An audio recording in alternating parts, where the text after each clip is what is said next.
అందరికీ నమస్తే అండి.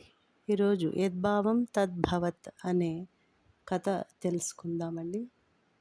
ఒక ఊరిలో చదువురాని ఓ గొర్రెల కాపరి ఉండేవాడు. అతనికి దేవుని మీద అపారమైన ప్రేమ ఉండేది. రోజంతా గొర్రెలను మేపుతూ దేవునితో ఇలా మాట్లాడేవాడు. ఓ దేవుడా, నాకు ఆకలేస్తుంది, తినే వేళయింది. నీకు కూడా ఆకలి ఉంటుందేమో కదా. నా దగ్గర ఉన్న సద్ది మూటలో నీకొక బుక్క పెడతాను. నేను ఒక బుక్క తింటాను అని దేవునితో మాట్లాడుతూ ఉంటాడు. ఆ పిల్లవాడికి అలా మాట్లాడుతూ తింటూ తినిపిస్తున్నట్లు ఆలోచిస్తూ ఉంటాడనమాట ప్రతిరోజు. ఆ దారిలో ఒక పండితుడు వెళ్తూ చూసి కోపగించుకుంటాడు. నాయనా, దేవునితో ఇలా సాధారణంగా మాట్లాడతారా అని మందలిస్తాడు. ఆ రాత్రి వేళ దేవుడు పండితునికి ప్రత్యక్షమై, అయ్యో నాయనా, నా బిడ్డను నాకు దూరం చేశావు. వాడి ప్రేమ భావన నన్ను కట్టిపడేశాయి. అలాంటి పిల్లవాడిని నాతో మాట్లాడకుండా చేశావు అని అంటాడు. పండితుడు క్షమించమని చెప్పి ఆ పిల్లవాడి దగ్గరికి వెళ్ళి, నువ్వు చాలా పుణ్యాత్ముడివి, భగవంతుడికి నీ పట్ల అపారమైన ప్రేమ ఉంది.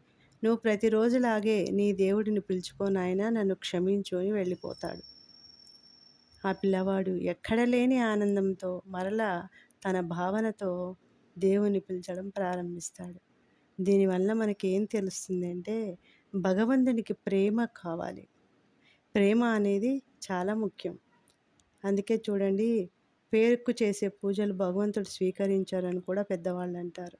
కావున ఎవరు ఏ భావనతో భగవంతుని పిలుస్తారో ఆ భావనతోనే భగవంతుడు స్వీకరిస్తారన్న సత్యం కూడా మనం తెలుసుకోవాలి. మనసారా పిలిచిన ఒక్క మాట కూడా ఆయనకు ఆరాధన లాంటిది. భగవంతుడు మాటల కంటే మనసులోని ప్రేమనే ఎక్కువగా చూస్తాడని కూడా మన పెద్దవాళ్ళు ఇవన్నీ చెప్తారు. చదువు అవసరం లేదు, అపారమైన భావన ఉంటే చాలు. అందుకే యద్భావం తద్భవత్ అంటారు. వాడి భావన అనేది అంతనే ఉంది కాబట్టి అంతలోనే ప్రేమ వెతుక్కుంటున్నాడు. భగవంతుడికి ఆ ప్రేమనే నచ్చింది కాబట్టి మనము ఏ విధంగా భగవంతుని పట్ల ప్రేమగా నడుచుకోవాలనేది ఈ కథ యొక్క నీతి అండి. Thank you. ఈ కథ ఎవరికైనా నచ్చి ఉంటే కామెంట్ రూపంలో తెలియజేయండి.